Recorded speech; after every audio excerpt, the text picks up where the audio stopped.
Thank you for joining us as we're looking at the book of John. This is the night before Jesus is crucified. A couple of things have happened, already during that night. For one thing, they were arguing, it says in Luke, about who was the greatest. And then Jesus washed their feet like a servant. And then he said, I'm doing this as an example. And Judas is going to betray him. And he has said, one of you is going to betray me. So they're wondering about that also. But then also, he's going to be given instructions. He's going to start in chapter 13, and he's not going to be done until chapter 16. And so he's saying, this is the way it's going to be when I go away. I'm going to go away, then I'm going to send the Holy Spirit. And now, in John 13, verses 34 and 35, he's giving them a commandment. If you want to really simplify Christianity, there's one overarching commandment, and that's love. Love the Lord your God, love your neighbor as yourself. And remember, he said that was the greatest commandment. When a scholar asked him, what's the greatest commandment? He said, well, all the commandments hang on this.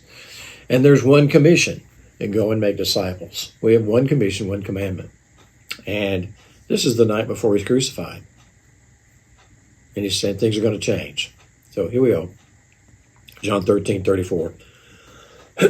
A new commandment I give you, that you love one another, even as I have loved you, that you also love one another. By this all men will know that you're my disciples, if you have love one for another. He calls it a new commandment. Now remember, John is writing this. But in 1 John chapter 2, verses 7 and 8, he says, a new commandment I give to you, but it's really an old commandment that you had from the beginning. But then in another sense, it is a new commandment, because the darkness is passing away and the light has come. He's saying it was an old commandment, love your neighbor as yourself, Leviticus 19:18. But he's saying now it's a new commandment because you have a new power within you. And now you can love each other. As a matter of fact, it's the word for agape love, agapao, which means a God type of love, a sacrificial love. And Jesus is saying, this is what you're going to be doing when I send the Holy Spirit. It's listed number one on his fruit, love. You're going to have the capability with the indwelling Spirit of loving sacrificially. And my command to you is you let the Spirit be in such control of you that you are doing that. And in the fact that you are doing that, people are going to see that. He said, all people will know that you're my disciples if you have love one for another. That same night he instituted the Lord's Supper, and with the third cup he said, this is the cup of the new covenant in my blood. New covenant, a new relationship between God and man. And it was prophesied in Jeremiah chapter 31, starting with verse 31, that there was going to be a new covenant.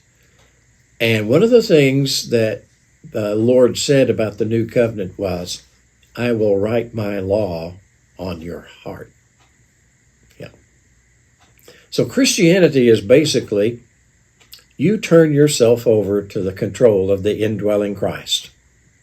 Turn yourself over to the control of the Holy Spirit, and he will love people through you. And you and I are not capable of that kind of love on our own. Under the old covenant, we were told to do it. We couldn't. And now John says in John and in 1 John, and actually in 2 John also, that it's a new commandment because there's a new power to do what the old commandment had already said to do. Well, that'll do it.